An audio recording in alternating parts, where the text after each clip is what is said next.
কাঠবাদাম গাছের ফুল আসছে। এই গাছটা যদি এখন না ছেড়ে দেই তাহলে উপরের দিকে উঠতে পারবে না, এই জন্য আমরা গাছটাকে ছেড়ে দিব। আমাদের ঢাকা-টাঙ্গাইল মহাসড়কের একটি গুরুত্বপূর্ণ জায়গা হচ্ছে আশিকপুর বাইপাসের এই মোড়ের অংশটি। কেননা এইখানে দাঁড়িয়ে থেকে অসংখ্য মানুষ উত্তরবঙ্গের বাস যোগে ঢাকা যাতায়াত করে।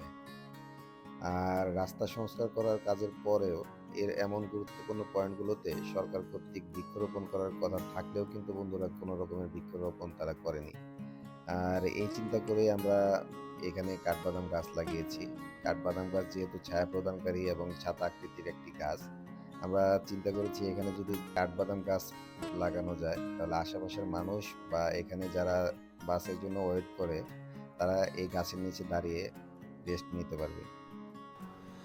এবং আমি মনে করি এই গাছগুলোই একটা সময় এখানকার সৌন্দর্য বৃদ্ধির পাশাপাশি এখানে থাকা মানুষের জন্য বসবাস উপযোগী পরিবেশেরও সৃষ্টি করবে। আমরা শুধু আশিকপুর বাইপাসের মোড়ের অংশেই গাছ লাগাইনি, আমরা তারুটিয়া বাইপাস হতে গারিন্দা বাইপাসের মহাসড়কের দুই পাশে এরকম কাঠবাদাম গাছ লাগিয়েছি, যে গাছগুলো অলরেডি এখন দৃশ্যমান হচ্ছে। আর আমরা যদি এই মুহূর্তে গাছগুলোকে পরিচর্যা না করি তাহলে কিন্তু এই গাছগুলো সুন্দরভাবে উপরের দিকে বেড়ে উঠতে পারবে না।